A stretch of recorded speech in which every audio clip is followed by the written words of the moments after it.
Price the Lord. സന്തോഷമുള്ളവർ കരങ്ങൾ ഉയർത്തി ദൈവത്തിന് സ്തോത്രം ചെയ്തോട്ടെ. കർത്താവിൻ്റെ ധന്യ തിരുനാമം ഇന്ന് പകലും വാഴ്ത്തപ്പെടുമാറാകട്ടെ. ഈ മീറ്റിംഗ് പ്രൊസീഡ് ചെയ്ത് കർത്താവിൽ ബഹുമാനനും ആദരണീയനും ഞാൻ വളരെ സ്നേഹിക്കുന്ന ഫസ്റ്റ് ബാബുത്തലുടെ അവറുകൾ, കർത്താവിൻ്റെ മുന്തിരിത്തോടിൽ അധ്വാനിക്കുന്ന ശ്രേഷ്ഠന്മാരായ കർത്തുദാസന്മാർ, IPCയുടെ ജനറൽ കൺവെൻഷന് വേണ്ടി പ്രാർത്ഥിക്കുവാൻ വിവിധ ഇടങ്ങളിൽ നിന്നും ദൈവനിയോഗത്താൽ എത്തിയിരിക്കുന്ന വിശ്വാസികൾ, മനോഹരമായ ഗാനങ്ങൾ ആലപിച്ച പ്രിയപ്പെട്ടവർ എല്ലാവർക്കും യേശുക്രിസ്തുവിൻ്റെ നിസ്തുല്യ നാമത്തിൽ സ്നേഹത്തെയും വന്ദനത്തെയും അറിയിക്കുകയാണ്. മുൻകാലങ്ങളെക്കാൾ ഏറ്റവും പ്രാധാന്യമുള്ള ഒരു ശുശ്രൂഷയുടെ ക്രമീകരണമാണ് ചില വർഷങ്ങളായിട്ട് IPC നടന്നു വരുന്നത്. ചില ദിവസങ്ങളിൽ ഉപവസിച്ച് പ്രാർത്ഥിച്ച് ദൈവപ്രവൃത്തിക്ക് വേണ്ടി കാത്തിരിക്കുവാൻ ഇന്ന് 93-ാമത്തെ ദിവസം ദൈവം നമ്മെ കൊണ്ടുവന്ന വിശ്വസ്തതയ്ക്കായി ഒരിക്കൽ കൂടി ഹല്ലേലൂയ പറഞ്ഞാട്ടെ. പ്രാർത്ഥനാ മുറിയിൽ മുഴങ്കാലം അടക്കുമ്പോഴാണ് ശുശ്രൂഷ വേദികളിൽ അഗ്നിജ്വാലയായി മാറുന്നത്. പ്രാർത്ഥിക്കുവാൻ പഠിപ്പിക്കണമേ എന്ന് ശിഷ്യന്മാർ യേശുവിൻ്റെ അടുക്കൽ വന്ന് പറഞ്ഞപ്പോൾ യേശുവിന് ഏറ്റവും അധികം സന്തോഷം തോന്നി. 5 അപ്പം കരങ്ങളിലെടുക്കുമ്പോൾ 5000 പേർക്ക് വാഴ്ത്തിക്കൊടുക്കുന്ന അത്ഭുത മിറക്കിൾ ശുശ്രൂഷയുണ്ടല്ലോ, അത് ഞങ്ങളെ ഒന്ന് പഠിപ്പിക്കാമോ എന്നല്ല അവർ ചോദിച്ചത്. മരിച്ചു ചീഞ്ഞു നാറിയ കല്ലറയ്ക്കകത്തിരിക്കുന്ന ലാസറിന്റെ മൃതശരീരം പുറത്തേക്കെടുക്കുന്ന അധികാരത്തിന്റെ പദവിയുടെ കൈമാറ്റം തരാനല്ല അവരടുത്തിയെന്നത്. വെള്ളത്തിന്മേൽ നടക്കുമ്പോൾ അത്ഭുത സിദ്ധി ഉണ്ടാകുന്നുണ്ടല്ലോ, അത് ഞങ്ങൾക്കൂടെ തരണമെന്നല്ല അവർ പ്രാർത്ഥിച്ചത്. ചോദിച്ചത് അവർ ഒന്നേ ചോദിച്ചുള്ളൂ, പ്രാർത്ഥിക്കാൻ ഞങ്ങളെ പഠിപ്പിക്കണം. പ്രാർത്ഥിക്കാൻ പഠിച്ചാൽ സകലതും അതിന്റെ പുറകെ വന്നുള്ള ദൈവത്തിന് സ്തോത്രം. പ്രാർത്ഥിക്കുന്നവനെ കൊണ്ട് ലോകരാജ്യങ്ങളെ ചലിപ്പിക്കുവാൻ കഴിയും. പ്രാർത്ഥിക്കുന്നവനെ കൊണ്ട് ദൈവ മഹത്വത്തെ വെളിപ്പെടുത്തുവാൻ കഴിയും. വചനം പറയുന്നു, യേശു സ്നാനമേറ്റ് പ്രാർത്ഥിക്കുമ്പോൾ സ്വർഗം തുറക്കുകയാണ്. സ്നാനമേറ്റ് പ്രാർത്ഥിച്ച ഉടനെ സ്വർഗം തുറന്നെങ്കിൽ നിന്ദിക്കപ്പെട്ട് 30 വർഷമായി ആ പ്രദേശത്തൂടെ ആരുടെ മകനാണിവൻ, ഇവന്റെ അപ്പനാരാണ്, ഇവന്റെ അമ്മയാരാണെന്ന് ചോദിച്ച ചോദ്യത്തിന് ഉത്തരം കൊടുക്കും പ്രാർത്ഥിക്കുന്നവന്റെ മുമ്പിൽ. ഇവൻ എന്റെ പ്രിയപുത്രനാണ്, ഇവൻ മറ്റാരുമല്ല, ഇവൻ തച്ചന്റെ മകനല്ല, ഇവൻ വേശ്യാപുത്രനല്ല, ഇവൻ എന്റെ പ്രിയപുത്രനാണ്. അംഗീകരിക്കപ്പെടാതെ കിടക്കുന്ന പലരോടും ദൈവം ഇന്നു പകൽ ആദ്യത്തെ ദൂത് തരികയാണ്. ചില അംഗീകാരങ്ങളും പദവികളും സ്വർഗം നിനക്ക് വേണ്ടി തരാൻ പോകുക. കരമടിച്ച് അല്പസമയം ആത്മാവിൽ ഒന്ന് സ്തുതിച്ചാട്ട്. തള്ളപ്പെട്ടവരെ, മാറ്റി നിർത്തിയവരെ, ഒറ്റപ്പെടുത്തിയവരെ, അവഗണിച്ചവരെ ചേർത്ത് നിർത്തുന്ന ഒരു പ്രാർത്ഥനയാണ് ആത്മമണ്ഡലത്തിൽ വെളിപ്പെടുന്നത്. കഴിഞ്ഞ 100ാമത്തെ കൺവെൻഷൻ നടക്കുമ്പോഴും ഇവിടെ വന്ന ദൈവജനം ശുശ്രൂഷിപ്പാൻ എനിക്ക് ദൈവം അവസരമൊരുക്കി. ഒരു കാര്യം ഞാൻ ആത്മാവിൽ ഓർപ്പിക്കും, ഇപ്പോഴത്തെ സംഘാടകര് വലിയ ശ്രേഷ്ഠതയും മാന്യതയുള്ള ആളുകളെക്കാൾ ആരും ശ്രദ്ധിക്കപ്പെടാതെ കിടക്കുന്ന സാധാരണക്കാരെ ആളുകൾക്ക് അംഗീകാരം കൊടുത്തവരെ മുൻപന്തിയിലേക്ക് കൊണ്ടുവരുന്ന കൃപയ്ക്കായി ഞാൻ ദൈവത്തിന് സ്തോത്രം ചെയ്യുകയാണ്. ആമേൻ. തള്ളപ്പെട്ടവനെ വീണ്ടും തള്ളിവിടുന്നതല്ല, മുറിവേറ്റവനെ ചേർത്ത് നിർത്തുന്നതാണ് ആത്മീയ ശുശ്രൂഷ. എവിടെയെല്ലാം അവഗണിക്കപ്പെട്ടിട്ടുണ്ടോ, എവിടെയെല്ലാം തള്ളപ്പെട്ടിട്ടുണ്ടോ, അവിടെയെല്ലാം ക്രിസ്തു ചേർത്ത് നിർത്തുകയാണ്. ഒരു ദൂത് ഞാൻ പെട്ടെന്ന് പറഞ്ഞ് ഞാൻ എൻ്റെ വാക്കുകൾ അവസാനിപ്പിക്കാൻ വേണ്ടി ആഗ്രഹിക്കുകയാണ്. 93-ാം തീയതി പകൽ ഈ പ്രാർത്ഥനയിൽ പരിശുദ്ധാത്മ നമ്മോട് സംസാരിക്കട്ടെ. 1 രാജാക്കന്മാരുടെ പുസ്തകം 18-ാം അധ്യായത്തിന്റെ 41-ാമത്തെ വാക്യം. പരിശുദ്ധാത്മാവിന്റെ പ്രാർത്ഥന മുറിയിൽ എന്നോട് സംസാരിച്ചൊരു ദൂത് വേഗത്തിൽ പറഞ്ഞ് ഞാൻ വാക്കുകൾ അവസാനിപ്പിക്കുക. 1 രാജാക്കന്മാരുടെ പുസ്തകം 18-ാം അധ്യായത്തിന്റെ 41-ാമത്തെ വാക്യം.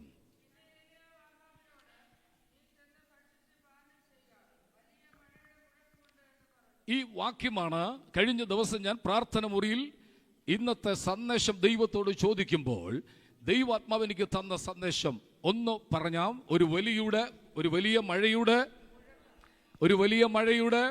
നിങ്ങൾ ഉറക്കി പറഞ്ഞിട്ട്, ഒരു വലിയ മഴയുടെ മുഴക്കം. കേട്ടത് മുഴക്കമാണെങ്കിൽ കാണാൻ പോകുന്നത് ശക്തമായ മഴയായിരിക്കും. Praise the Lord. പ്രത്യേകിച്ച് IPCയിലെ ഒരു ശുശ്രൂഷ നിലയിൽ ഞാൻ അഭിമാനിക്കുന്ന വ്യക്തിയാണ്.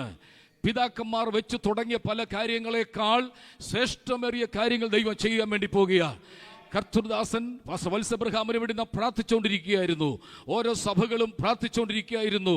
ഈ പ്രാവശ്യത്തെ കൺവെൻഷൻ നടക്കത്തില്ലെന്ന് ശത്രു ഒരുപാട് പേര് എഴുന്നേറ്റ് പറഞ്ഞപ്പോഴും ഞങ്ങൾ ആത്മാവിൽ കണ്ടു, ദൈവഭൃത്യൻ മാമേൻ ശുശ്രൂഷയിൽ മുൻനിരയിൽ നിന്നുകൊണ്ട് വലിയ കാര്യങ്ങൾ ചെയ്യും.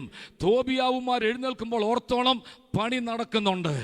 സൻബല്ലത്തുമാർ എഴുന്നേൽക്കുമ്പോൾ ഓർത്തോണം പണി നടക്കുന്നുണ്ട്. ഒരു ദൂത് ഞാൻ കൈമാറാ. മതിൽ പൊളിഞ്ഞു കിടന്നാലും ആലയത്തിന്റെ അവശിഷ്ടങ്ങൾ കിടന്നാലും ആരും അനങ്ങത്തില്ല. പക്ഷെ ചിലർ പണിയാൻ എഴുന്നേൽക്കുമ്പോൾ ചിലർ എഴുന്നേൽക്കും. ദൈവത്തിന് സ്തോത്രം. എന്റെ ചോദ്യം വച്ചാ, സൻബല്ലത്ത് നേരത്തെ അവിടെ ഇല്ലേ? തോബിയാവ് അവിടെ നേരത്തെ ഇല്ലേ? ഉണ്ട്. പക്ഷെ അവർ ചലിക്കണമെങ്കിൽ പണി നേരെ നടക്കുമ്പോൾ മാത്രമാണ്. പണി ശരിയാണെങ്കിൽ എതിരാളികൾ നിനക്കെതിരെ എഴുന്നേൽക്കും, വില്ലാളികൾ നിനക്കെതിരെ എഴുന്നേൽക്കും. പക്ഷേ ഇന്ന് പകൽ പ്രാർത്ഥന മുറിയിൽ കേട്ട ശബ്ദം എന്താണ്? ഒരു വലിയ മഴയുടെ മുഴക്കമാണെങ്കിൽ ദൈവം സഭയ്ക്ക് വേണ്ടി ഒരു വലിയ മഴ പെയ്യ്ക്കാൻ വേണ്ടി പോകുക. ഇതിന് മുമ്പ് നടന്നൊരു സംഭവമാണ്. കർമ്മേലിൽ പ്രാർത്ഥിക്കുന്ന ഏലിയാവിന്റെ ശക്തിയേറിയ ഒരു ദൈവപ്രവൃത്തി നമുക്കറിയാവുന്ന വേദഭാഗമാണ്. ഏലിയാവിന്റെ ചരിത്രം ഭാഗം പഠിക്കുമ്പോൾ പ്രത്യേകിച്ച് അഡ്രസ് ഒന്നും പറയാനില്ല. തിഷ്പയിൽ നിന്നും തിഷ്പനായ ഏലിയാവ് ഒറ്റ അഡ്രസ്സേ ഉള്ളൂ. പോസ്റ്റ്മാൻ അഡ്രസ്സ് തെറ്റിക്കൊണ്ട് കൊടുക്കത്തില്ല. ഏലിയാവ് ആരാണെന്ന് ചോദിച്ചാൽ അറിയത്തക്കവണ്ണം ദൈവത്തിന്റെ ദാസനെ ദൈവം പ്രസിദ്ധനാക്കി മാറ്റുകയാണ്. താൻ പ്രാർത്ഥന വീരനായിരുന്നു. പ്രാർത്ഥിക്കുന്നവൻ പ്രാർത്ഥന മുറിയിൽ മാത്രം ഇരിക്കത്തില്ല, അവൻ വേദികളിലേക്ക് കയറുകയാണ്. ഒന്നാമത്തെ സന്ദേശം ആ കാലഘട്ടത്തെ ഭരിക്കുന്ന ആഹാബിനോടുള്ള ദൂതാണ്. ഞാൻ പറഞ്ഞിട്ടല്ല ഈ ആണ്ടിൽ മഞ്ഞും മഴയും പെയ്യത്തില്ല. ഒരു കാര്യം ഞാൻ ആത്മാവി പറയട്ടെ, 2025 ജനുവരി മാസത്തിൽ ആത്മനിറവോട് ഞാൻ പറയാം, 2027 കാലഘട്ടം വരെ ഒരു വലിയ ഉണർവിന്റെ കാലഘട്ടമായി ദൈവം മാറ്റാൻ പോകുക. ഭരണഘടനകൾക്ക് മാറ്റമുണ്ടാകും, ഭരണകർത്താക്കൾക്ക് മാറ്റമുണ്ടാകും. പക്ഷെ പ്രാർത്ഥിക്കുന്നവനെ തൊടാൻ ഒരു ശക്തിക്ക് കഴിയത്തില്ല. സുവിശേഷ വിരോധികൾ എഴുന്നേറ്റാലും സഭയെ തകർക്കാൻ എഴുന്നേറ്റാലും പ്രാർത്ഥിക്കുന്ന ചിലരുണ്ടെങ്കിൽ ദൈവം ചലിക്കാൻ പോകുക. ആത്മാവി ദൂത് പറയാം, പ്രാർത്ഥിക്കുന്നവനെ കൊണ്ട് ദൈവം വൻ കാര്യം ചെയ്യാൻ പോകുക. രാജ്യത്തെ ഭരിക്കേണ്ട ഭരണകർത്താക്കൾ ദൈവ വഴി വിട്ടുപോകുമ്പോൾ, ദൈവ പ്രമാണം വിട്ടുപോകുമ്പോൾ പ്രവാചകന്മാർ എഴുന്നേറ്റ് ദൂത് പറയും. വെളിയിൽ നിന്ന് നോട്ടീസ് അടിച്ചു കൊടുത്തിട്ട് പറഞ്ഞു വിട്ട ദൂതല്ല, കൊട്ടാരത്തിനകത്ത് കയറുക. പ്രാർത്ഥിക്കുന്നവൻ ചുവട് വെച്ചാൽ അടഞ്ഞ കൊട്ടാരത്തിന്റെ വാതിൽ ദൈവം തുറക്കും.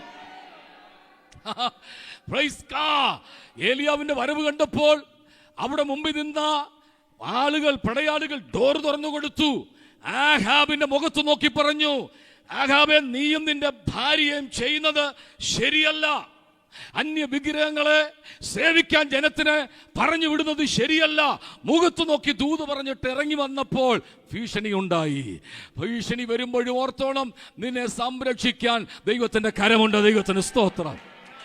അതുവരെ കിട്ടാത്ത ദൈവ സംരക്ഷണയാണ് പ്രാർത്ഥിക്കുന്ന ഏലിയാവിന് കിട്ടിയത്.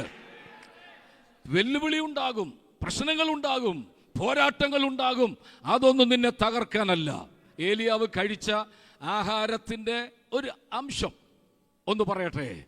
ഏലിയാവ് വിശേഷമായ 3 ഫുഡാണ് കഴിച്ചത്. വിശേഷമായ 3 ഫുഡാണ് കഴിച്ചത്.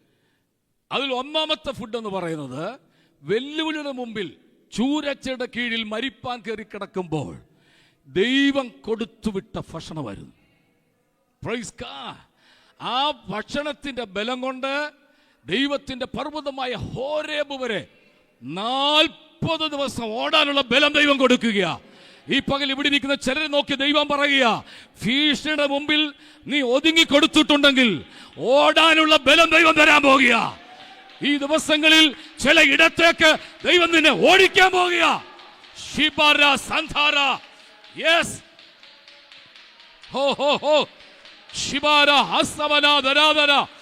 യേശുവിന്റെ നാമത്തിൽ ഒന്നാമത്തെ ഫുഡ് ദൈവം ദൂതന്റെ കൈ കൊടുത്ത ഫുഡാണ്. ആ ഫുഡിന്റെ ബലത്തെ കുറിച്ച് അവിടെ എഴുതിയിട്ടുണ്ട്. ഏറ്റവും ശ്രേഷ്ഠമായിരുന്നു, ഏറ്റവും ശക്തിയുള്ളതായിരുന്നു. അത് അസ്ഥികളെ ബലപ്പെടുത്തുന്നതായിരുന്നു, ഞരമ്പുകളെ ബലപ്പെടുത്തുന്നതായിരുന്നു, കാലുകൾക്ക് ബലം കിട്ടുന്നതായിരുന്നു. ഓടി ദൈവത്തിന്റെ പർവ്വതമായ ഹോരേബ് വരെ ഓടി. ഏറ്റവും മൃഷ്ടാന ഭോജനവേലിയോ കഴിച്ചു. രണ്ടാമത് താൻ കഴിച്ചത് കെരീത്തിലിരുന്നപ്പോഴായിരുന്നു. അത് കൊടുത്തു വിടുന്നത് കാക്ക കൊണ്ട് കൊടുക്കുക. എവിടെ നിന്നാണെന്നുള്ളത് ആർക്കും അറിയത്തില്ല. ഞാൻ എൻ്റെ മൂത്ത മോൻ അയർലൻഡിലാണ്. അവനൊരു വീട് വാങ്ങിച്ചപ്പോൾ അതിൻ്റെ ഹൗസ് വാമിങ്ങിന് വേണ്ടി കുറച്ച് ദിവസം അവിടെ ഉണ്ടായിരുന്നു. ഞാൻ അവിടുത്തെ കാക്കകളെ കണ്ടപ്പോൾ ഞെട്ടിപ്പോയി. മഞ്ഞിനെ അതിജീവിക്കുന്ന വലിയ കരുത്തുള്ള കാക്കയാണ്. 1-2 ഫോട്ടോ ഒക്കെ ഞാൻ എടുത്തിരുന്നു. അപ്പോൾ എൻ്റെ മനസ്സിൽ പെട്ടെന്ന് വന്നത് ഏലിയാവിന് കൊടുത്ത കാക്ക. ഒരു 60 വയസ്സുള്ളവനാകട്ടെ 50 വയസ്സുള്ളവനാകട്ടെ അവൻക്ക് ഭക്ഷിക്കുന്ന ഭക്ഷണം എന്ന് പറഞ്ഞത് 5-6 അടയൊന്നും അല്ലായിരിക്കാം. കുറഞ്ഞതൊരു 2 അടയെങ്കിലും കഴിക്കും. അടയുമുണ്ട്, ഇറച്ചിയുമുണ്ട്. അത് കൊത്തിയെടുത്തുകൊണ്ട് കാക്ക പറന്നു വരണമെങ്കിൽ കരുത്തുള്ള കാക്കയായിരിക്കണം. ദിശ മാറിപ്പോകാൻ പാടില്ല, അഡ്രസ്സ് മാറിപ്പോകാൻ പാടില്ല. ആരോട് ദൈവം പറയുന്നു, നിന്റെ വീട്ടിൽ വരേണ്ട ചിലത് ദൈവം തരാൻ വേണ്ടി പോകുക. നിന്റെ വീട്ടിലെത്തേണ്ട നന്മ റൂട്ട് മാറി പോകത്തില്ല. ഭീഷണിയുടെ മുമ്പിൽ ഇരിക്കുന്ന ഏലിയാവ്, നിനക്ക് വേണ്ടത് ദൈവം തരാൻ പോകുക. ആ ആഹാരത്തിന്റെ പ്രത്യേകതയാണ് 2 നേരം ഉള്ളൂ, വൈകുന്നേരത്തും കാലത്തും കാക്ക കൊണ്ട് കൊടുക്കും. പിന്നെ തോട്ടിൽ നിന്ന് എന്ത് ചെയ്യണം, നമുക്കൊരു കംഫർട്ട് സോൺ കിട്ടിയാൽ നമ്മൾ പിന്നെ അവിടെ നിന്ന് എഴുന്നേക്കത്തില്ല. മനുഷ്യൻ അങ്ങനെ ഒരു ബലഹീനതയുണ്ട്. ഒരു കംഫർട്ട് സോൺ നമുക്ക് കിട്ടുക, അത് പിന്നെ അവിടെ നിന്ന് എഴുന്നേക്കത്തില്ല. ഞങ്ങളുടെ ഭാഷ പറഞ്ഞ വലിയ വരുമാനമൊക്കെ ഒരു സഭ കിട്ടിയാൽ പോകാൻ തോന്നത്തില്ല. അല്ലേ, നല്ല വരുമാനമുള്ള കുറച്ച് NRIക്കാരുള്ളൊരു സഭ കിട്ടിയാൽ പോകാൻ തോന്നില്ല. Comfort zone. ആ കംഫർട്ട് സോണിനെ പൊളിക്കുന്നത് ദൈവമാണെന്ന് എത്ര പേർക്കറിയാം? ചിലത് ദൈവം പൊളിക്കുന്നത് മറ്റൊരു പ്രവൃത്തിക്ക് വേണ്ടിയാ. ഈ ദിവസങ്ങളിൽ ജീവിതത്തിൽ വെല്ലുവിളിയാറ്റ ആരെങ്കിലും ഉണ്ടെങ്കിൽ ആ കംഫർട്ട് സോണിനെ പൊളിച്ചത് ദൈവമാണെന്ന് അറിഞ്ഞ് ദൈവത്തിന് മഹത്വം കൊടുത്തോണം. ഞാൻ ഒന്നുകൂടെ പറയാം. അബ്രഹാമിന്റെ വീട്ടിലെ ദാസിയായ ഹാഗാർ സുരക്ഷിതമായിട്ട് കഴിയുക. രാവിലെ ഉച്ചയ്ക്കും വൈകിട്ടും കിട്ടും. പക്ഷെ അവൾ ആരാണ്? ദാസിയാണ്, അബ്രഹാമിന്റെ ദാസിയാണ്. ഹാഗാറിന്റെ സേവനം ചെയ്ത് സാറ ഇവിടെ വീട്ടു ജോലി ചെയ്യുന്ന ഹാഗാറാണ്. അതുകൊണ്ട് ആ വീട്ടിനകത്ത് ഇരിക്കുന്നിടത്തോളം കാലം അവൾ ഒരു കംഫർട്ട് സോണിൽ ഇരിക്കുക. ധനികനായ അബ്രഹാമിന്റെ വീട്ടിൽ, ധനികയായ സാറയുടെ വീട്ടിൽ. പക്ഷേ പ്രശ്നങ്ങൾ തലപൊക്കിയത് നിന്നെ മറ്റൊരു ജാതിയാക്കി മാറ്റാൻ വേണ്ടിയാ. ഞാൻ ഒന്നുകൂടെ തെളിച്ചു പറയാ, ഹാഗാറ് എത്ര വർഷം അബ്രഹാമിന്റെ വീട്ടിലിരുന്നാലും നിനക്കൊരു ഇസ്മായേലിനെ കിട്ടത്തില്ല. ഇന്ന് വരെ സൗദിയുടെ പട്ടണത്തിൽ സംസം എന്ന് പറയുന്ന വാട്ടർ അടയാതെ തുറന്നു കിടക്കുന്നത് അവിടെ ഇറങ്ങിയതിന്റെ ഫലമായിട്ട് തന്നെയാണ്. ആ അബ്രഹാമിന്റെ വീട്ടിൽ നീ ഇരിക്കുന്നിടത്തോളം കാലം അടിമയാണ്. എന്നാൽ അത് വിട്ട് പുറത്തു വന്നപ്പോൾ നീ ഉടമയായി മാറുകയാ. ഒത്തിരി കാര്യങ്ങൾ അവിടെ പറയാനുണ്ട്. അപ്പോൾ ഇന്ന് പകലത്തെ ദൂത് ചില കംഫർട്ട് സോണ് സുരക്ഷിതമായത് ദൈവം മനഃപൂർവ്വം പൊളിക്കുമ്പോൾ സ്തോത്രം പറഞ്ഞോണം. ദൈവപ്രവൃത്തി അതിനകത്തുണ്ട്. ദൈവത്തിന് സ്തോത്രം. മൂന്നാമത് താൻ കഴിച്ച ഫുഡാണ് സരഫാത്തിലെ വിധവയുടെ വീട്ടിലെ ഫുഡ്. അത് നമുക്കറിയാവുന്ന കാര്യമാണ്. കെരീത്ത് വറ്റുമ്പോൾ ഓർത്തോണം, പുറപ്പെടാൻ സമയമായി. നമുക്കൊരു കുഴപ്പമുണ്ട്, കാക്ക വന്നില്ലെങ്കിൽ വെള്ളം കുടിച്ച് നമ്മളിരിക്കും. രാവിലെ കാക്ക മിസ്സായി പോയി, ഇവിടെ റൂട്ട് മാറിപ്പോയെന്ന് ഏലിയാവ് കരുതി. സാരമില്ല, ഒരു പക്ഷെ വൈകിട്ട് വരും. കാക്കയെ നോക്കിയിരിക്കുന്ന ആരെങ്കിലും ഉണ്ടെങ്കിൽ പറയാം, രാവിലെ വന്നില്ലെങ്കിൽ എപ്പോൾ വരും? വൈകിട്ട് വരും. പക്ഷെ വൈകിട്ടും വന്നില്ലെങ്കിൽ നമ്മൾ മുട്ടുകുത്തി കെരീത്തിലെ വെള്ളം എന്ത് ചെയ്യും? കുടിക്കും. 2 ദിവസം കുടിക്കും, 3 ദിവസം കുടിക്കും, വേണ്ടി വന്ന 40 കുടിക്കും. വെള്ളം മാത്രം കുടിച്ചിരിക്കും. പക്ഷേ ദൈവത്തിന്റെ പദ്ധതി തിരിച്ചറിയുന്നില്ല. മനസ്സിലായില്ല? കെരീത്ത് വറ്റുമ്പോൾ ഒരു പദമുണ്ട്, ദൈവശബ്ദം കേൾക്കാം. കാക്ക വരത്തില്ല ഏലിയാവേ എന്ന് പറഞ്ഞിരുന്നെങ്കിൽ ചൂടാകാൻ വകുപ്പുണ്ട്. എന്നെ ഇവിടെ ഇരുത്തിയത് എന്തിനു വേണ്ടിയാന്ന് ചോദിക്കാം. പക്ഷെ വെള്ളം കൂടി വറ്റിക്കഴിഞ്ഞാൽ ആരോട് ചോദിക്കും? മിണ്ടുന്നില്ല. തൊട്ടടുത്തൊരു ശബ്ദം കേട്ടു, ഏലിയാവ് എഴുന്നേക്ക്, ആത്മഹത്യക്ക് ഒരു കുടുംബം ഒരുങ്ങിക്കൊണ്ടിരിക്കുക. ആ കുടുംബത്തെ കുറിച്ച് വായിച്ചു കഴിഞ്ഞാൽ ചിരി വരും. എന്താണ്? വല്ലതും തിന്നിട്ട് മരിക്കാനിരിക്കുന്ന നമ്മുടെ ജീവിതം പിന്നെ എന്തിനു വേണ്ടിയാ? എല്ലാം ഒക്കെ കഴിക്കാനും കുടിക്കാനും ഒക്കെ അല്ലേ? നമ്മളെ ആളുകൾ വിളിക്കുന്നത് തീനിയും കുടിക്കുന്നവരെന്ന്. തിന്നുകയും കുടിക്കുകയും ചെയ്യുന്നു. അതെ, സത്യമാണ്. അവർ പിന്നെ എന്തിനാ ജീവിക്കുന്നത്? എഞ്ചിനീയറും ഡോക്ടറും ഇവരൊക്കെ പിന്നെ എന്തിനാ? അവരും തിന്നാനും കുടിക്കാനിരിക്കുന്നത്. അപ്പോൾ ഒരു വീട് ആത്മഹത്യയുടെ വക്ക് നിൽക്കുക. എന്തിനാ? മരിക്കാൻ പോവാ. എന്തുവാ? വരുമാനമില്ല, വഴികളില്ല, ദേശം മുഴുവൻ ക്ഷാമമാണ്. ആ വീട്ടിലേക്ക് ഞാൻ ചിന്തിച്ചപ്പോൾ എന്ത് നല്ല സമ്പന്നരായ എത്രയോ വീടുകൾ അവിടെ ഉണ്ട്. ആ വീട്ടിലൊന്ന് വിടാതെ വിധവയുടെ വീട്ടിൽ എന്തിനു വേണ്ടി വിട്ടു? ആത്മാവ് നിന്നെ വിടുന്ന ഇടങ്ങൾ എന്താണെന്ന് ചോദ്യം ചെയ്യരുത്. ആമേ, കെരീത്തിൽ നിന്നും പുറത്തേക്ക് എടുത്ത് ചാടിയപ്പോൾ വാണ്ടഡ്, ആവശ്യമുണ്ട്. ഏലിയാവിന്റെ തലയ്ക്ക് 10-30 വെള്ളിക്കാശ് വിലയിട്ടിരിക്കുകയാണ്. പ്രാർത്ഥിക്കുന്ന നിനക്കെതിരെ ആരെങ്കിലും വിലയിട്ടിട്ടുണ്ടെങ്കിൽ ദൈവത്തിന്റെ സംരക്ഷണം നിനക്കുണ്ട്. തൊടാൻ ദൈവം അനുവദിക്കത്തില്ല.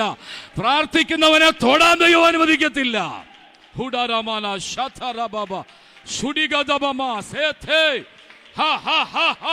ഈ പകൽ ദൈവപ്രവൃത്തി വെളിപ്പെടുകയാണ്. ഈ കൺവെൻഷനിൽ ദൈവ മഹത്വം വെളിപ്പെടുമ്പോ മഹത്വത്തിന്റെ നടുവിൽ സൗഖ്യങ്ങൾ സംഭവിക്കട്ടെ. ഒരു നേതൃത്വ നിരകളിൽ ഒരാളെ ദൈവം ആക്കി വെച്ചിട്ടുണ്ടെങ്കിൽ ചോദ്യം ചെയ്യാൻ പാടില്ല. ദൈവം ആക്കാതെ ആർക്കും നേതൃത്വ നിരകളിൽ എത്താൻ പറ്റത്തില്ല. പക്ഷേ അതിൻ്റെ കൂടെ നിൽക്കുന്നവർ വിധേയപ്പെട്ടു പോകണം. അത് ചെറിയവരാകട്ടെ, വലിയവരാകട്ടെ, വിദ്യാഭ്യാസം ഉള്ളവരാകട്ടെ, ഇല്ലാത്തവരാകട്ടെ, ദൈവം തെരഞ്ഞെടുത്ത് വെച്ചിരിക്കുന്നവന് കീഴ്പ്പെടാനുള്ള മനോഭാവം നമുക്കുണ്ടാകണം. ആ വീട്ടിൽ ചെന്ന ഏലിയാവ് പറഞ്ഞൊരു വിഷയമാണ്, കുടിക്കുവാൻ അല്പം വെള്ളം എനിക്ക് തരണം. ആര് വീട്ടിൽ വന്ന് വെള്ളം ചോദിച്ചാലും കൊടുക്കാൻ നഷ്ടമില്ല, കാശ് കൊടുക്കാതെ കിട്ടുന്ന സാധനമല്ലേ. വെള്ളമെടുക്കാൻ പോയപ്പോ കൈകൊട്ടി, 1 മിനിറ്റ്, ഒരു അടയും കൂടെ എനിക്ക് ഉണ്ടാക്കി കൊണ്ടുവരണം. ഇവക്കങ്ങ് ദേഷ്യം വന്നവള് പറഞ്ഞു, അവൻ ഇവിടെ 1 പിടി മാവും അല്പം എണ്ണേ ഉള്ളൂ, അതുകൊണ്ട് അപ്പം ഉണ്ടാക്കി തിന്നിട്ട് ഞങ്ങൾ എന്ത് ചെയ്യാൻ പോവാ? ചാകാൻ പോകുന്നവൻ കൊടയും പിടിച്ചുകൊണ്ട് പോയെന്ന് പറഞ്ഞ പോലെ ഏതായാലും ചാകാൻ പോവുകയല്ലേ, ആറ്റിച്ചാടി ചാകാൻ പോവുകയല്ലേ.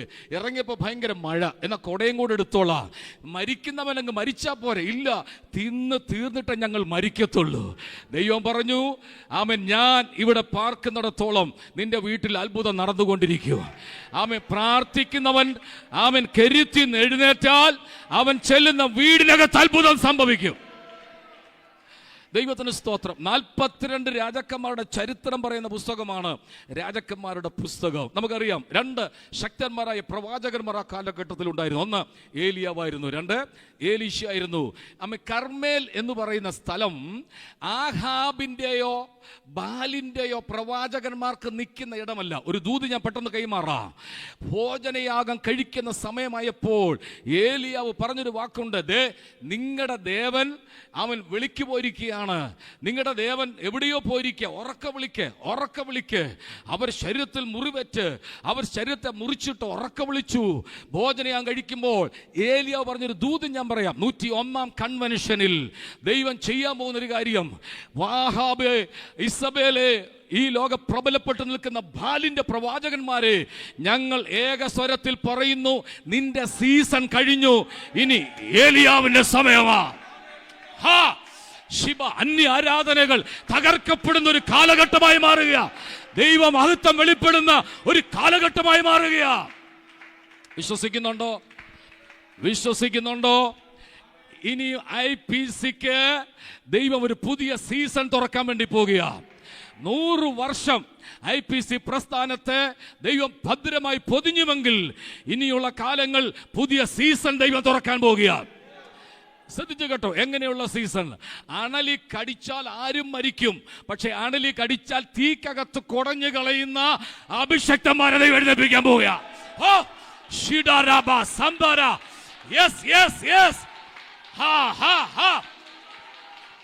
ഒരു സീസൺ യേശുവിന്റെ നാമത്തിൽ. എന്താണ് സീസന്റെ പ്രത്യേകത? ആമൻ, തീ കൂട്ടിയാൽ 7 മടങ്ങ് വർദ്ധിപ്പിച്ചാൽ കൊണ്ടിടാൻ വന്നവര് വാതുക്ക വെച്ച് കത്തിപ്പോയെങ്കിൽ തീ കൂട്ടുന്നവരുടെ നടുവിൽ തീക്കകത്ത് വീണാൽ തീയുടെ മണമേൽക്കാതെ പുറത്തു വരുന്നൊരു സീസൺ ദൈവം തുറക്കാൻ പോകുക. വിശ്വസിച്ച് സ്തോത്രം ചെയ്തു. തീക്കകത്തിട്ടാൽ കത്തിപ്പോകാത്ത ഒരു സീസൺ തുറക്കാൻ പോകുക. എന്താണ് ഈ സീസന്റെ പ്രത്യേകത? ഈ സീസന്റെ പ്രത്യേകത കത്തുന്നുണ്ട് മുൾപടർപ്പ്, പക്ഷെ വെന്തു പോകുന്നില്ല. പ്രശ്നങ്ങൾ ശക്തമായിട്ടുണ്ട്. ഇന്നും കാണാം ചില തീ നിനക്കെതിരെ കത്തി നിപ്പുണ്ട്, പക്ഷെ നിന്നെ വെന്തു പോകാൻ ദൈവം അനുവദിക്കത്തില്ല.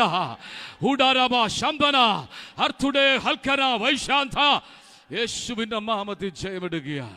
ദൈവത്തിന് എന്താണ് ഈ സീസന്റെ പ്രത്യേകത?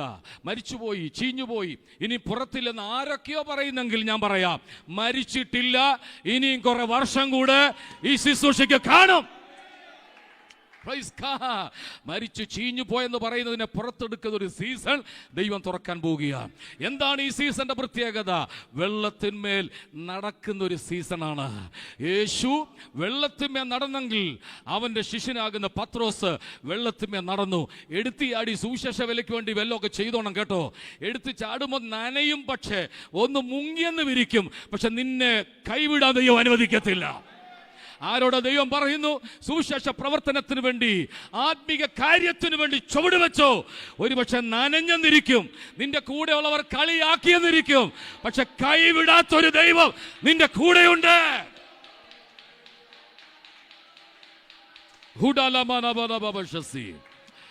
ഇനി ഒരു കാര്യം കൂടെ പറയാം. ഈ സീസന്റെ മറ്റൊരു പ്രത്യേകതയാണ് വെളിപ്പാട് പുസ്തകം 2-ാം അധ്യായത്തിന്റെ 20-ാം വാക്യം ഒന്ന് വായിച്ച്. വെളിപ്പാട് പുസ്തകം 2-ാം അധ്യായത്തിന്റെ 20-ാമത്തെ വാക്യം വേഗത്തിൽ വായിക്കുക.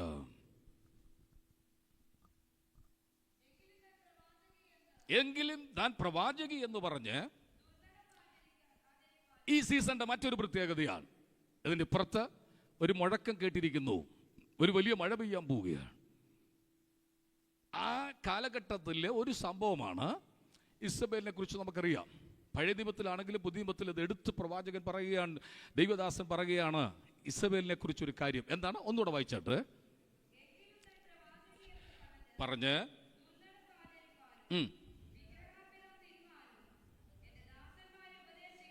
ഈ വാക്ക് ശ്രദ്ധിക്കുക. ഇസബേലിയ സ്പിരിറ്റ്, ഇസബേലിയ ആത്മാവ് വ്യാപരിക്കുന്ന ഒരു സീസണാണ്. ഞാൻ പറയാം, മനസ്സിലാക്കി തരാം. 4 കാര്യമുണ്ട്. ഒന്നാമത്തെ വിഷയം, പ്രവാചകന്മാരെ നശിപ്പിക്കുന്ന ആത്മാവ്. പ്രവചന ശുശ്രൂഷ കാലഘട്ടങ്ങളിൽ ജ്വലിച്ചു പ്രകാശിച്ച പ്രവാചക അഭിഷേകമുള്ളവരെ എഴുതിയും കുത്തിയും നശിപ്പിക്കുന്ന ഒരു സീസൺ. മനസ്സിലായില്ല? ഏതെങ്കിലും പ്രവാചകന്മാരുണ്ടെങ്കിൽ കണ്ടുപിടിച്ച് ഇല്ലാതാക്കിയേക്കണം. കാലഘട്ടത്തിന്റെ ദൂത് കൈമാറുന്നത് പ്രസംഗിക്കുന്നവരിലൂടെ അല്ല, കാലഘട്ടത്തിന്റെ ദൂത് കൈമാറുന്നത് പ്രവാചകന്മാരിലൂടെയാണ്. പ്രവാചകന്മാരെ അടിച്ചൊതുക്കി ഇല്ലാതാക്കുന്ന ഒരു സ്പിരിറ്റിന്റെ കാലഘട്ടമാണ് ഇസബേലിയ സ്പിരിറ്റ്. ഏലിയാവിന്റെ കാലഘട്ടത്തിൽ ഒത്തിരി അഭിഷക്തന്മാരെ കൊന്നുകളഞ്ഞു അല്ലേ? നമുക്ക് വായിക്കുമ്പോൾ ഭാവം അറിയാം. കുറച്ച് പ്രവാചകന്മാരെ ഒരു പ്രത്യേക സ്ഥലത്ത് സൂക്ഷിച്ച ചരിത്രം എഴുതിയിട്ടുണ്ട്. പ്രവാചകന്മാർ ഈ കാലഘട്ടത്തിൽ എഴുന്നേൽക്കണം. നിങ്ങളാണ് ദൈവവുമായി കണക്റ്റായി കിടക്കുന്നത്. മനസ്സിലായില്ല? രാജാവ് രാജ്യകാര്യങ്ങൾ നോക്കുന്നെങ്കിൽ, പുരോഹിതൻ ആത്മീക കാര്യങ്ങളിൽ ശ്രദ്ധിക്കുന്നെങ്കിൽ, പ്രവാചകൻ ദൈവവുമായി കണക്റ്റായി കിടക്കുന്നവനാ. ആ പ്രവാചകന്മാർ ഈ കാലഘട്ടത്തിൽ ദൈവം വീണ്ടും എഴുന്നേൽപ്പിക്കാൻ പോകുക. അന്ത്യകാലത്തിന്റെ ഒരു വലിയ ലക്ഷണമാണ് ഏറ്റവും ശക്തരായ പ്രവാചകന്മാരെ ദൈവം എഴുന്നേൽപ്പിക്കാൻ പോകുക. അത് വിശ്വസിക്കുന്ന ഒരു സ്തോത്രം പറഞ്ഞാട്ടെ. ഒന്ന്, ഇസബേലിയ കാലഘട്ടം, ആ സ്പിരിറ്റ് പ്രവാചകന്മാരെ നശിപ്പിച്ചു കളെ. 2, സത്യാരാധനയിൽ നിന്നും അന്യാരാധനയിലേക്ക് കൂട്ടിക്കൊണ്ടുപോകും. ഇത്രയും നാളും പെന്തക്കോസ് ഇരുന്നിട്ട് എന്തെങ്കിലും വിടുതൽ കിട്ടിയോ? കുഞ്ഞുങ്ങളുടെ കല്യാണം നടക്കുന്നുണ്ട്, വയസ്സ് എത്രയായി? 35 വീടിന്റെ ഫൗണ്ടേഷൻ കെട്ടിയിട്ടിരിക്കുകയല്ലേ, വീട് പണി തീർന്നിട്ടില്ല, അതെ, ജപ്തി വന്ന് കിടക്കുകയല്ലേ, എന്തിനാ അവിടെ നിൽക്കുന്നത്? തിരിച്ചു വായെന്ന് വിളിക്കുന്ന പഴയ ആചാര അനുഷ്ഠാനങ്ങളിലേക്ക് ഒരു കൂട്ടം ആളുകൾ തിരിഞ്ഞു പോകുന്ന ഒരു കാലഘട്ടമാണ് ഈ ഇസബേലിയ കാലഘട്ടം. 3-ാമത്തെ വിഷയമാണ്, ശ്രദ്ധിച്ചു കേട്ടോണം, അനാവശ്യമായി പുരുഷന്റെ മേൽ കൺട്രോൾ ചെയ്യുന്ന ഒരു സീസണാണ്. എല്ലാവരും സ്വതന്ത്രം പറഞ്ഞില്ലെന്ന് എനിക്കറിയാം. ഇത് അനുവദിച്ചു കൊടുക്കരുത്. പുരുഷൻ ക്രിസ്തുവിൻ്റെ തലയാണെങ്കിൽ, ആ തല ക്രിസ്തുവാണെങ്കിൽ, പുരുഷനാണ് വീടിൻ്റെ കാര്യങ്ങൾ നടത്തേണ്ടത്. സഭയുടെ കാര്യങ്ങൾ പുരുഷനാണ് നടത്തേണ്ടത്. ആക്കി വെച്ചിരിക്കുന്ന അധ്യക്ഷനാണ്. ശ്രദ്ധിച്ചു കേട്ടോ, പുരുഷന്റെ മേൽ ആധിക്യം പ്രാപിക്കുന്ന ഒരു സീസൺ. ഇപ്പം ഞാനത് പബ്ലിക്ക് പറയാൻ പറ്റത്തില്ല, ലൈവ് ഉള്ളതുകൊണ്ട് അത് പറയാൻ പറ്റത്തില്ല. ഏതൊരു സ്ഥലത്ത് എന്നാലും ചില സ്ത്രീകളായിരിക്കും ആധിപത്യം പ്രാപിച്ചിരിക്കുന്നത്. അരുത് പുരുഷന്റെ മേൽ അനാവശ്യമായി കൺട്രോൾ ഇടുന്ന ഒരു സീസണാണ് ഈ സീസൺ. അടുത്ത് ഞാൻ പെട്ടെന്ന് പറഞ്ഞു വിടട്ടെ. ദൈവദാസന്മാരെ മാനസികമായിട്ട് തകർക്കുന്ന ഒരു സ്പിരിറ്റ് ഉണ്ട് ഈ കാലഘട്ടത്തിൽ. ഒരു കാരണമില്ലാതെ ഒരു വാക്കുപോലും പറഞ്ഞിട്ടില്ലെങ്കിലും മാനസികമായി തളർത്തുന്ന ഒരു സ്പിരിറ്റ് ഇന്ന് പകൽക്കാലം ഞാൻ ആത്മാ പറയട്ടെ, ഈ 101ാമത്തെ കൺവെൻഷനിൽ ഈ പന്തലിനകത്തും ഈ ദേശത്തും ആ ദൈവമഹത്വത്തിന്റെ സ്വാധീനത്തിൽ ആ വിടുതലായി മാറട്ടെ. ദൈവത്തിന് സ്തോത്രം. 5ാമതായിട്ട് ദൈവാത്മാവ് ഉള്ളവനെ വശീകരിക്കുന്ന ഒരു കാലഘട്ടമാണ്. നമുക്കറിയാം, ഇസബേല് ആഹാബിനെ വശീകരിക്കത്തക്കവണ്ണം സ്വാധീനമുണ്ടാക്കി. ആ ഭാഗം നമുക്കറിയാം, അത് വിവരിക്കാൻ ഞാൻ സമയം എടുക്കുന്നില്ല. ഒറ്റ കാര്യം കൂടെ പറഞ്ഞ് അവസാനിപ്പിക്കുക. ഇവിടെ വായിച്ചത് റെവലേഷൻ, വെളിപ്പാട് പുസ്തകം 2:20. ദുർനടപ്പിനും വിഗ്രഹാരാധനയ്ക്കും ആളുകളെ വിട്ടുകൊടുക്കാൻ ആവശ്യപ്പെടുന്ന ഒരു സീസൺ. ഈ സീസൺ തീർന്നു. ഞാൻ പറയാം, ഭോജനയാഗത്തിന്റെ സമയമായെങ്കിൽ ഏലിയാവ് വിളിച്ചു പറയും, നിങ്ങളുടെ ഊഴം കഴിഞ്ഞു, ഇനി ഞങ്ങളുടെ സമയമാണ്. ആത്മാവിൽ ഈ സ്റ്റേജ് ഞാൻ വിളിച്ചു പറയട്ടെ, ഇത് നെഗറ്റീവ് സ്പിരിറ്റായ ഇസബേലിയ സ്പിരിറ്റ് ആണെങ്കിൽ ഏലിയാവിന്റെ മേൽ ഒരു സ്പിരിറ്റ് കിടപ്പുണ്ട്. അത് ദൈവാത്മാവിന്റെ ആത്മാഭിഷേകമാണ്. അന്ത്യകാലത്ത് ഏലിയാവ് വീണ്ടും വരും. ബൈബിളിൽ പഠിച്ചറിയാം, പ്രാധാന്യമുള്ളൊരു ദൈവദാസനാണ് ഏലിയാവ്. അന്ത്യകാലത്ത് ഏലിയാവ് വരും. മഹോപദ്ര കാലത്ത് ഏലിയാവ് വരുമെന്ന് പഠിപ്പിക്കുകയാണ്. വന്ന് ഏലിയാവിനെ കൊല്ലും. ആ ചരിത്രം നമുക്കറിയാം. യേശു ക്രിസ്തുവിന്റെ ശുശ്രൂഷ കാലഘട്ടങ്ങളിൽ യേശു ആരാണെന്ന് ചോദിച്ചു. ചിലർ സെക്കരിയാവെന്ന് പറഞ്ഞു, ചില ആളുകൾ പറഞ്ഞു യെരമ്യാവെന്ന് പറഞ്ഞു. ചില ആളുകൾ ചോദിക്കുന്നു, ഏലിയാവാണോ, ഏലിയാവിന്റെ ആത്മാവോടുകൂടിയാണോ? അപ്പോൾ അന്ത്യകാലത്തൊരു വലിയ ലക്ഷണം ഏലിയാവിന്റെ സ്പിരിറ്റ്, ഏലിയാവിന്റെ ആത്മാവോടുകൂടി ഒരു ശുശ്രൂഷ നടക്കും. എന്ന് പറഞ്ഞാൽ ഇച്ഛിക്കുമ്പോഴൊക്കെ വെള്ളത്തെ രക്തമാക്കാൻ മാറ്റുന്ന മോശയുടെ മേൽ വ്യാപരിച്ച അഭിഷേകം.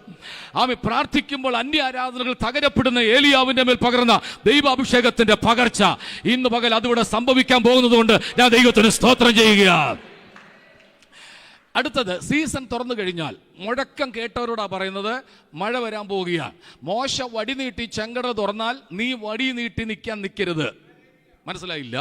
മോശ വടി നീട്ടി ചെങ്കടൽ തുറന്നെങ്കിൽ യോശുവായെ ആ വടി എടുത്തുകൊണ്ട് നിൽക്കരുത്, നിന്റെ തോളിരിക്കുന്ന പെട്ടകം എടുത്തുകൊണ്ട് യോർദാന്റെ വക്കത്ത് നീ കാലി ചവിട്ടണം. ഇന്ന് പകൽ എതിരുകൾ ഉണ്ടോ, വെല്ലുവിളികൾ ഉണ്ടോ, പോരാട്ടമുണ്ടോ, വിശ്വാസത്തോട് കാലി ചവിട്ട്. യോർദാന്റെ മേലൊഴുക്കിന്, യോർദാന്റെ മേലൊഴുക്കിന് സ്വർഗം തടയുന്ന ഒരു പകലാണ്. ഹല്ലേലൂയ. പിതാക്കന്മാർ എടുത്ത പല ഉപകരണങ്ങളുണ്ട്. അതിൽ പ്രാർത്ഥനയും ഉപവാസവും ആരാധനയും വിശുദ്ധിയും വേർപാടും ഈ കാലഘട്ടത്തിന് ആവശ്യമാണ്. ഞാൻ വാക്കുകളെ ദൈർഘ്യമാക്കുന്നില്ല. ഒരു സന്ദേശമാണ്, നീ എന്തെങ്കിലും കാണുന്നുണ്ടോ? അവൻ വന്നു പറഞ്ഞു 7 പ്രാവശ്യവും ഒന്നും കാണുന്നില്ല. ഒന്നുകൂടെ പോയി നോക്കിക്കേ. 7ാം പ്രാവശ്യം പോയപ്പോൾ ഒരു കാഴ്ച കണ്ടു. എന്താണ് കണ്ടത്? ഒരു കൈപ്പത്തി പോലെ മേഘം. കണ്ടത് ചെറുതാണെങ്കിലും ദൈവം ചെയ്യാൻ പോകുന്ന വലിയ കാര്യമാണ്. അങ്ങനെയെങ്കിൽ ആഹാബുമായിട്ടൊരു കോംപ്രമൈസിന് ഞാനില്ല. എനിക്കൊരു ഷിഫ്റ്റ് തരാമോ അങ്ങോട്ട് ഇറക്കാൻ? 7 പെൺകുതിരയെ കെട്ടിയ ഏലിയാവിന്റെ രഥത്തിന്റെ മുമ്പിൽ, ആഹാബിന്റെ രഥത്തിന്റെ മുമ്പിൽ ഓടുന്ന ഒരു ഏലിയാവിന്റെ മേൽ പകർന്ന അഭിഷേകം. 7 പെൺകുതിരയെ കെട്ടിയ ആഹാബ് മര്യാദയുടെ ഭാഷ അനുസരിച്ച് ഒരു ചോദ്യം ചോദിക്കുക, ഉപദേശി വരുന്നോ, ഞാൻ അങ്ങോട്ട് ഡ്രോപ്പ് ചെയ്യാം. ഇല്ല, കയറ്റിയില്ല. ഏലിയാവ് നിരാശനായിട്ടിരിക്കുകയല്ല. അല്പം മുമ്പ് മുഴങ്കാല് വരെ മടക്കി. ഞാൻ പറയുമ്പോൾ ക്ഷമിക്കണം, ഈ കൺസീവായിരിക്കുന്ന പ്രഗ്നൻ്റ് ആയിരിക്കുന്ന സ്ത്രീകൾ സിസേറിയന് വിധേയപ്പെടുമ്പോൾ ഒരു വളച്ചൊരിരിപ്പുണ്ട് അല്ലേ? വളച്ചിരുത്തി ഈ തല കൊണ്ട് മുട്ടയെ കൊണ്ട് മുട്ടിച്ച് നട്ടിലൊരു ഇഞ്ചക്ഷൻ കൊടുക്കും.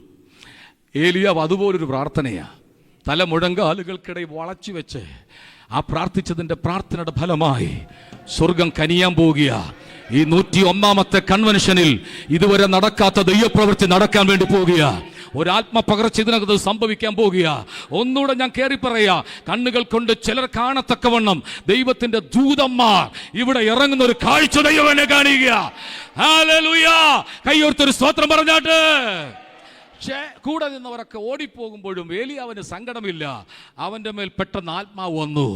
ആത്മപകർച്ചയുടെ ഒരു സീസൺ ആയിരിക്കും ഇനി വെളിപ്പെടാൻ പോകുന്നത്. എന്ത്? 7 പെൺകുതിരയെ ഓടി അതിന് മുന്നിൽ കയറി ഓടത്തക്കവണ്ണം. ഓർത്ത് നോക്കിക്കേ, കുതിരപ്പുറത്തിരുന്ന് ശക്തിയോടുകൂടി അവൻ തേര് തെളിച്ചു പോകുന്ന ആഹാബ് ഒരു കാഴ്ച കണ്ടു. തന്റെ മുന്നിൽ കൂടെ ആര് കയറി പോവുക? ഏലിയാവ് കയറി പോവുക. സഭ മുൻപന്തി വരാൻ പോവുകയാണ്. IPC പ്രസ്ഥാനങ്ങൾ ദൈവം ശക്തിയായി ദൈവം ഉപയോഗിക്കാൻ പോകുക. IPC സഭയ്ക്കകത്ത് എന്നല്ല, ഈ കാലഘട്ടത്തിലെ ഉണർവിൽ വിശ്വസിക്കുന്നവർ സഭയ്ക്കകത്ത് ആത്മാക്കൾ തിങ്ങിക്കൂടാൻ പോകുക. ഒന്നുകൂടെ പറയാം, മുഴക്കം കേട്ടിട്ടുണ്ടെങ്കിൽ കേട്ടത് സത്യമാ, പക്ഷെ നീ കണ്ണുകൊണ്ട് കാണാൻ പോവുക. കാറ്റില്ല, മഴയില്ല, ഒന്നുമില്ല, വിശ്വാസത്തോട് കുഴിച്ചില്ല കുഴികൾ, അതിൽ വെള്ളം വന്ന് മൂടാൻ പോവുക. സമയം അനുവദിച്ച കർത്തൃദാസന്മാർക്ക് നന്ദി പറയുന്നു. ദൈവം നമ്മെ ധാരാളം അനുഗ്രഹിക്കട്ടെ.